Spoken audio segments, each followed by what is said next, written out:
مرحبا حبايبي، شلونكم؟ ان شاء الله الكل يكون بخير. اليوم راح نسوي اسهل وصفة لعمل لحم بعجين او صفيحة اللحمة. طريقة العجينة هاي شوية مختلفة لانه راح يكون بيها خميرة، وطبعا ما راح نخليها تختمر. كل اللي نريده من الخميرة هو انه هي تنطينا طراوة للعجينة فقط لا غير. وهنا عندنا كيلو طحين نخلي عليه الملح والشكر، احنا اساسا نخليه ويا الخميرة حتى تتفاعل، وعندنا شوية زيت ونبدي نعجن بيها.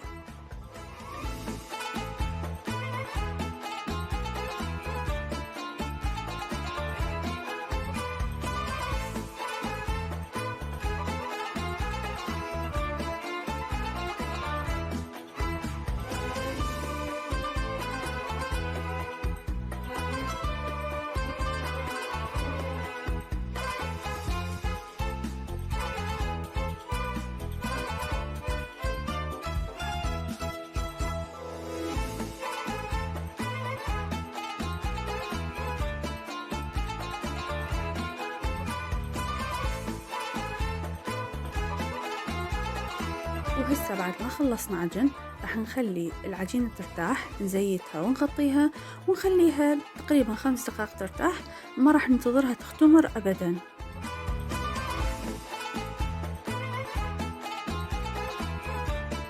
وهسه راح نبدي نسوي خلطة اللحم. راح نحتاج بصل، ثوم، طماطة وفلفل وشوية بهارات، وطبعا كرفس بس احنا هنا نسينا نخليه بالمعون.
وهنا أنا راح أبدي أتبل الخلطة اللي عندي.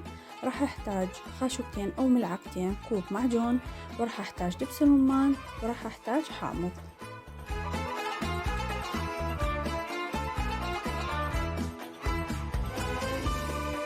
وراح أضيف وياها البهارات اللي هي عبارة عن ملح، فلفل أبيض وسماق، وعندي بابريكا وفلفل أحمر بارد. إذا تحبوها سبايسي خلوه فلفل أحمر حار. وننطيها خلطة حلوة بست البيت، وبعدها مباشرة نضيف عليها اللحم المثروم. وهنا كنا ضايفين الكرفس بس الكاميرا فصلت فما تصورت هاي اللقطة. وبهيجي راح تكون خلصت خلطة اللحم. راح نبدي نفتح العجينة مباشرة مثل ما قلنا بدون ما تختمر. كل اللي نريده بس مجرد إنه العجينة ترتاح، ونحاول نفتحها على شكل دائري قد ما نقدر.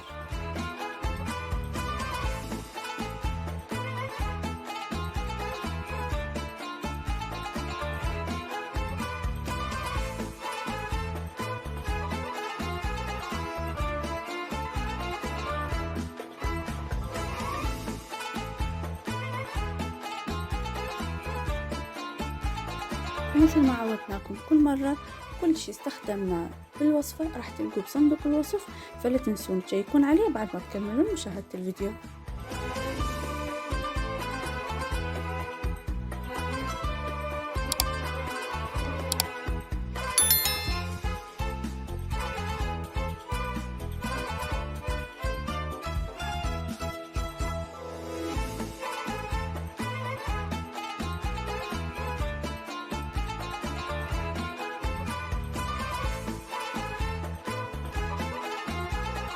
وبعد ما خلينا الخلطة على العجينة راح نخليها على الطاوة، نعرفها للنار مباشرة من جوا حتى تحمر وتاخذ لون حلو.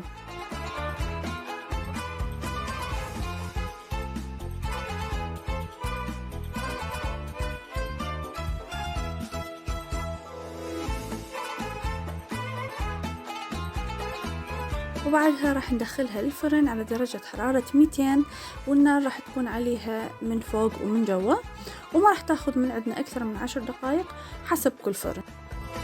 وهذا شكلها بعد ما استوت، وألف عافية. ولا تنسون حبايبي اللايك والاشتراك وتفعيل زر الجرس حتى يوصلكم كل شي جديد، ومشاركة الفيديو ويا أصدقائكم.